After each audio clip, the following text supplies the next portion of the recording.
Welcome, dear friends, to another in-depth exploration of the modern monarchy and the remarkable woman who stands so quietly at the center of its unfolding story, Catherine, Princess of Wales.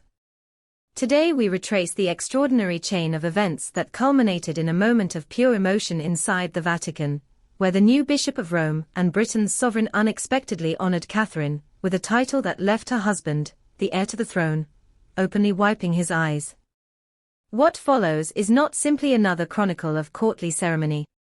It is a tapestry woven from many threads: family devotion, spiritual symbolism, diplomatic realignment, and the careful reimagining of a thousand-year-old institution for the century ahead.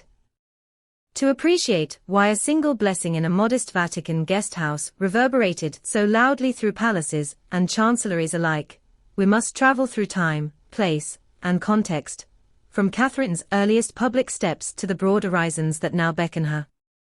A summit without grandeur. It was mid-May in the Eternal City, warm enough for roses to perfume the cloistered courtyards, yet early enough in the season for the Tiber's evening breeze to feel crisp. Inside Casa Santa Marta, the simple residence where recent pontiffs have preferred to stay, a small group gathered under vaulted ceilings that looked almost austere in their whitewash. There was no gilded throne, no trumpet fanfare, no swish of velvet trains.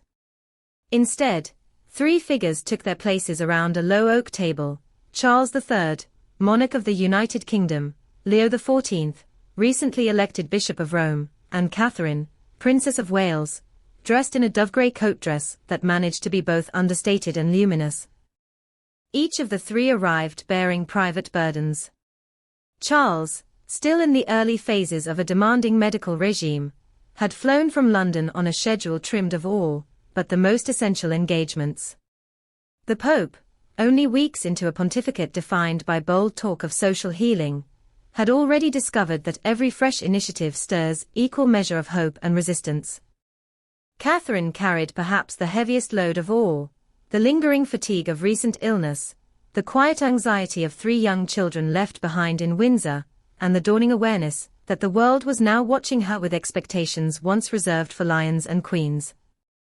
Yet something unusual happened the moment they sat down. The atmosphere shifted from protocol to genuine conversation. Witnesses later spoke of an almost palpable warmth, a sense that these three, from very different Christian traditions, had met not to posture but to listen. They spoke first about war-torn regions and the plight of refugees. They moved on to mental health, an issue Catherine had championed long before it gained mainstream acceptance. They discussed early childhood development, a subject on which the princess has become quietly authoritative. And, threaded through it all, was the shared conviction that leadership in the 21st century must be rooted less in dogma and more in empathy. After a private exchange that lasted barely half an hour, Leo XIV rose, took a small framed icon of the Virgin and Child from a sideboard, and turned to Catherine. With Charles and Queen Camilla looking on, the Pope laid both hands upon the image and invoked a blessing for the woman who will carry the work of concord wherever Providence calls her. He spoke quietly, yet every syllable seemed to echo under the high ceiling. The blessing was not a papal bull, nor a treaty, nor even a formal decoration. It was, rather, a public act of spiritual endorsement, witnessed by the head of the Church of England and offered to an Anglican princess, whose family lineage had once estranged Britain from Rome. Charles, who had been prepared for cordialities, but not for this moment of grace, found his voice faltering. Later, aides would recall that he barely reached the end of his short reply: "A father's tribute to my beloved daughter-in-law, whose courage and gentleness have steadied us all." William, waiting in an antechamber with the papal secretary, heard the applause that followed, stepped forward, and, seeing Catherine's misted eyes, felt his own tears rise. In that intimate instant the future king grasped the full weight of what had just unfolded. The successor of Saint Peter had publicly blessed his wife as a global emissary of unity. Why Catherine? To understand why Leo XIV chose Catherine for such a role, we must revisit her trajectory over the past decade and a half. From the moment she stepped onto the world stage alongside a newly commissioned military helicopter pilot named William, observers sensed that her style of service would differ from royal norms. Where others projected aloof excellence, Catherine projected accessibility. Where some relied on lofty speeches, she favored listening circles with nurses, new mothers, and school children. She learned that eye contact can soften skeptics more effectively than any coronet. Her causes have always carried a through line of preventive care. Long before her own diagnosis, she championed early screening for cancers common in women. She made maternal mental health, still taboo in many societies, a priority of her patronage platform. When she launched the Shaping Us campaign, she staked the monarchy's credibility on evidence-based research, showing that the first 5 years of life shape every aspect of adult well-being. Such work is hardly glamorous. It yields no ribbon-cutting photographs, no gala headlines. Yet it is precisely the kind of sustained, low-drama commitment that builds trust across cultures.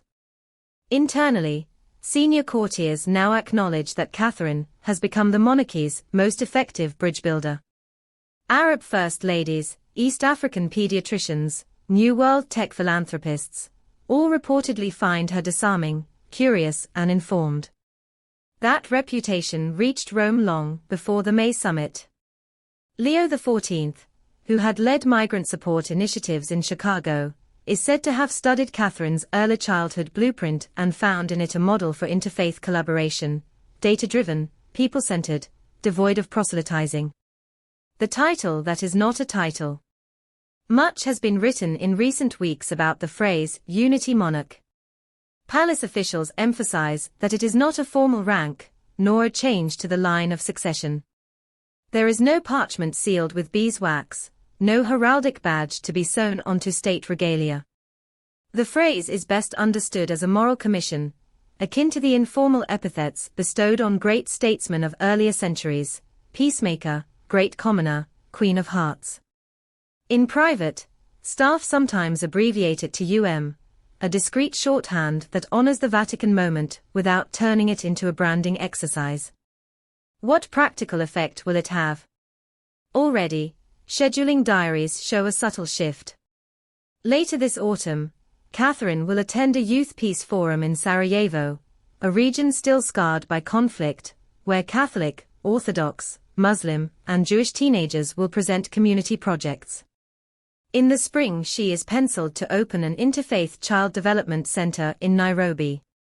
None of these engagements contradict her existing patronages. They simply place her pre-existing expertise into arenas where bridging differences is paramount. The ripple through royal ranks. Inside Buckingham Palace, the announcement prompted a delicate recalibration.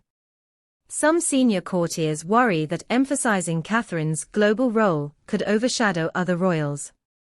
The Princess Royal, long respected for her tireless charity work, reportedly shrugged off such concerns, noting that, if anyone can carry the flag abroad these days, it's that girl. The Duke of Edinburgh, with his usual dry humor, suggested Catherine might borrow his staff for overseas logistics since, as he put it, my knees are too creaky for long-haul flights. More consequential is the impact on the succession team William and Catherine have been quietly assembling. Their private secretary, a seasoned former diplomat, has been joined by a mental health policy expert from the World Health Organization and a faith outreach coordinator, who once worked for the Anglican Communion Office at the United Nations. Together they form what palace sources call Project Cedar, named after the tree known to put down deep roots and live for centuries. The aim is to ensure that whenever the crown passes, 5 years from now, 15, or farther, the Wales household will already function as a miniature court fluent in global dialogue. A monarchy reshaped by empathy.